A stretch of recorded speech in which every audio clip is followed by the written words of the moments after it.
I'm Mitesh Patel. I run Applied Art Production, do distribution, and we do sales internationally. I like to see the finished piece, and based on that, we judge it like, okay, what is the value? Gonna buy this and all that. So it's a lot better when it's a finished piece is there. My name is Naishe Nyamubaya. I'm a writer, director. And where are you from? All the way from Zimbabwe. Zimbabwe. Wonderful. And where are you now? We're here at the 74th edition of the Cannes Film Festival. And why are you here? Well, of course, we're here to, network, meet people. Why don't you do that online? Online? No. But why? There's just some bonds where it's much better in person. People remember you in person. It's more memorable. They're people you would otherwise not be able to meet online. If you were just setting up meetings online, then you're just meeting. Online, you can only set up meetings with people you already know. Right. There's no way to expand your network. Here, you can just bump into someone, and boom, there you go. Did you get bumped into by me? Yeah. Ambushed, perhaps. Exactly. Ambushed. So you're an LA company? Oh yes, California Pictures. We founded this company in 2008. And you are... Been around 14 years. I'm Steve Istock. I'm the president and owner. And what do you do? What we do a lot of things. We sell films, we produce films. Now we've acquired documentaries, and we're starting to get involved with television too. We sell products all over the world. It's an educational exercise, so they're not beholden to anything. This is talking about tomorrow. However, it has happened before that we've had speakers who have been pitched to, and of their own accord, they've decided, I do want to talk to that filmmaker about what they pitched. But it is an educational exercise, so it sort of protects everyone. That's tomorrow.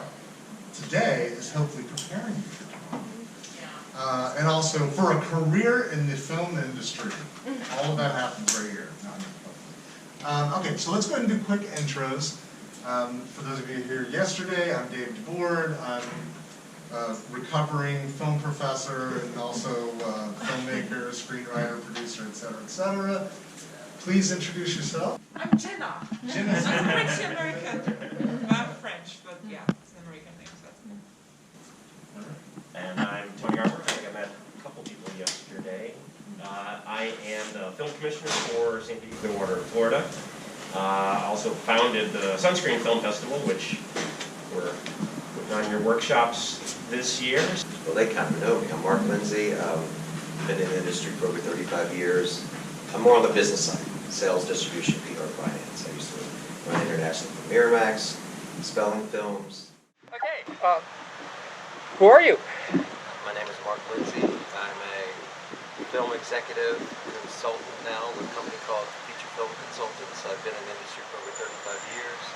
I used to run Miramax International for about 7 years. Worked for producers like Mark Gordon and Gary Levinson.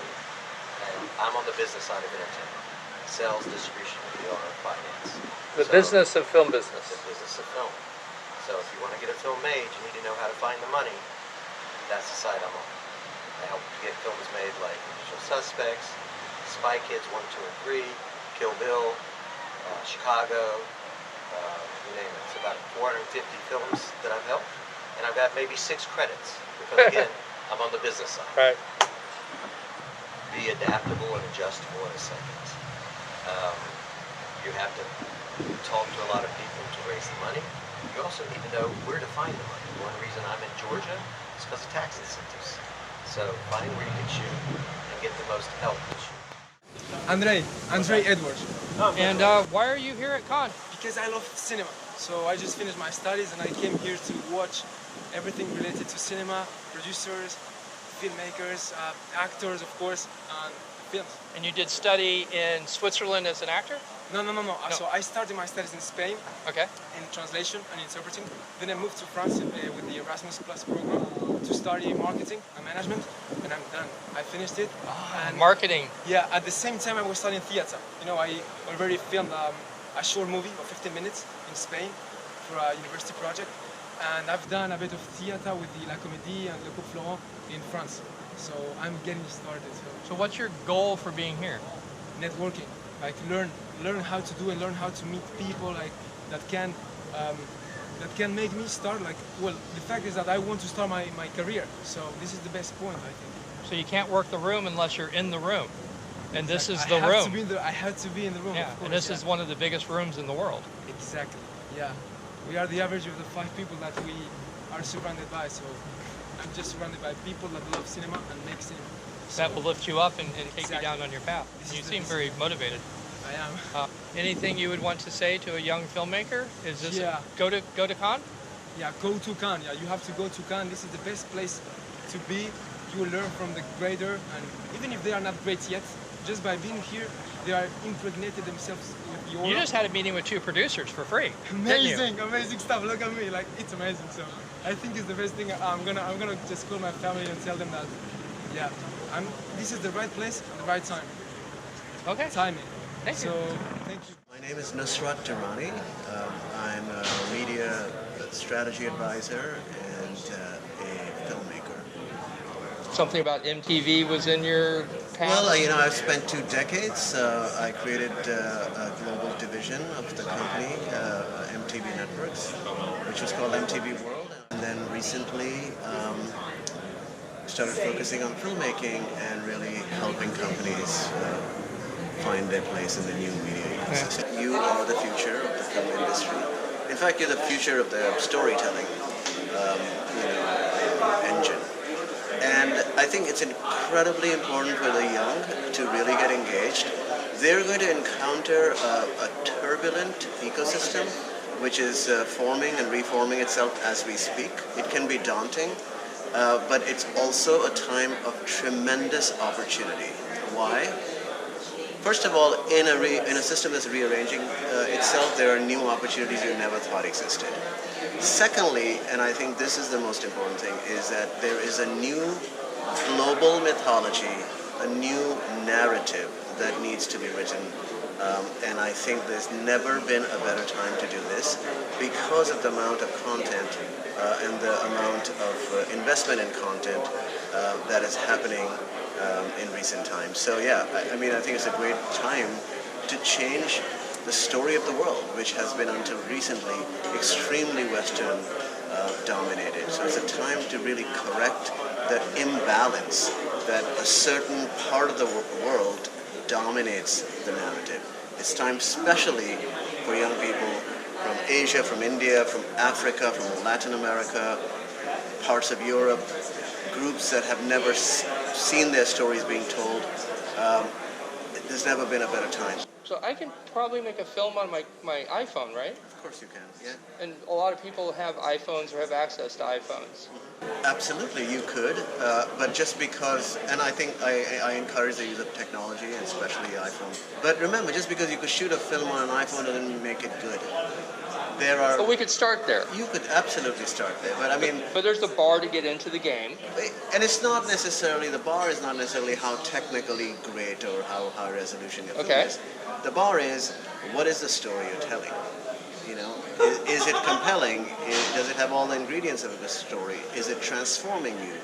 Or is it transforming the audience? Is it correcting something? Is it entertaining?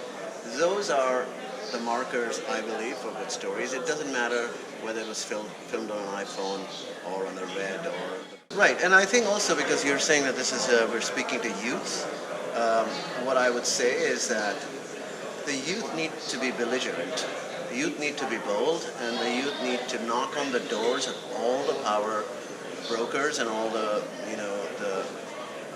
the companies that... The gatekeepers? The gatekeepers, the companies that control the storytelling engine, and demand that their stories be told. There is no option, because otherwise this whole engine... They'll get lost, right? It'll get lost, and what will happen is that, billions of dollars being spent on content and on storytelling, well, you don't want all of that, or most of that investment in only films which are really originated from a Western perspective. Even if you're making a film in Africa, it's us, the West, telling Africa the kinds of stories to be told. Or we're using it as a backdrop. We're not telling an African story. We're using it as set dressing. Yeah, at this can there's a lovely film called Lingua, which is from Africa, and I think it's a great example of a wonderful film made by an African filmmaker about women in Africa with a very specific context and very specific story. Excellent. That's exhilarating and inspiring, but it's an African story. And he got it into the one of the world's best film markets. It's in competition, and I hope it wins. That's great. So the young, in short, the future is chaotic, but incredibly hopeful. And you've got to be optimistic, bold, brave, courageous. Demand that your voice be heard and your story be told. Thank you. Right. Thank you. My name is Tony Armour. I'm the film commissioner for St. Pete, Clearwater, Florida, also the founder of the Sunscreen Film Festival, and I am an award-winning filmmaker as well. We are at the Cannes Film Festival right now, and technically also the Marché du Film, which is the market of film. So it's the world's largest film market where all the buying and selling of movies happens for every territory and area around the world. How many people did you drag down here to help educate them? Well, we had a group of about 8 people that came to Cannes this year, and most people had their own production companies. They have projects they've been working on, but they've never been here before, and they didn't really know how the whole thing worked, and so helped them, get accredited and set themselves up so that they could come here and kind of walk everybody through it. Well, in general, the film business is a who you know, not what you know, and life in general, as all of our parents have told us over the years, is kind of it's who you know. People always get jobs or make connections or whatever. It's the thing that many people enjoy doing and the thing that many people do not enjoy doing, called networking. But going to film festivals, meeting like-minded individuals that are making films that you can possibly partner with on creating your own projects, just expanding the group of people that you know in the industry, or coming to something like this, which is a film market, are super important in furthering your career as a filmmaker, if that's your goal. It's amazing how much work we get done actually at the Grand. I'm saying. I mean, you told me meetings are meetings. The yard at the Grand is the place to be. Yeah, it's a great place to meet people in a casual environment with sort of no pressure about here's something I'm pitching or here's something I'm doing. You strike up conversation and meeting just everybody in the industry just hanging out. I'm not saying I'm a bottom feeder, but I'm orbiting between you and Dave, and you're just bringing in all this just magnificent talent. I mean, this kind of sounds like an interview, but it's still the whole, holy shit, this is so and so. Oh my god. That's why I always tell people it's just a matter of being in the room. That's The room here just happens to be a small beachside city. Like I said, you played all the cards at a higher level than I have up to this point. It's kind of neat. And then suddenly I'm like, oh, I can go to the adult poker table.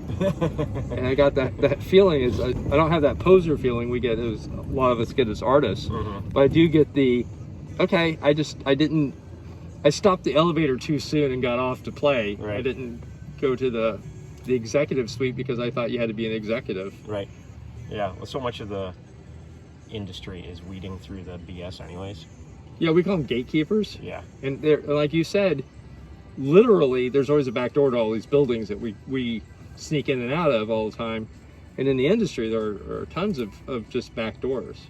Well, the back door is like Dave's favorite thing, hang out with a cigar and meet somebody and be like, oh, you want a cigar? And then that's his intro to start having a conversation. Right. So since the camera's gone, where are we going? We are going to Dave's Villa, where there is a reception for a film called something with heaven in the name.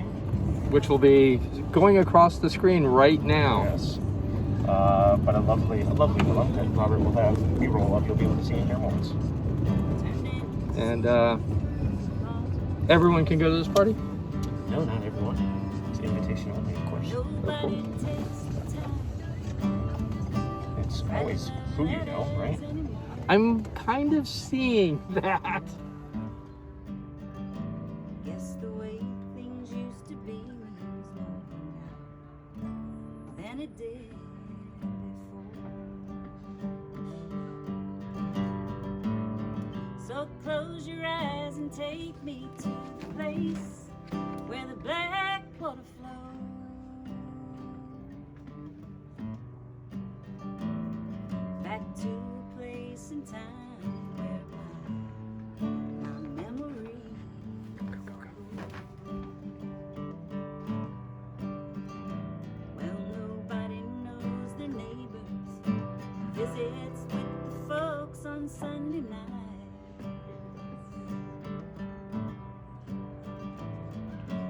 sitting at the table turned into drive-through signs. And sitting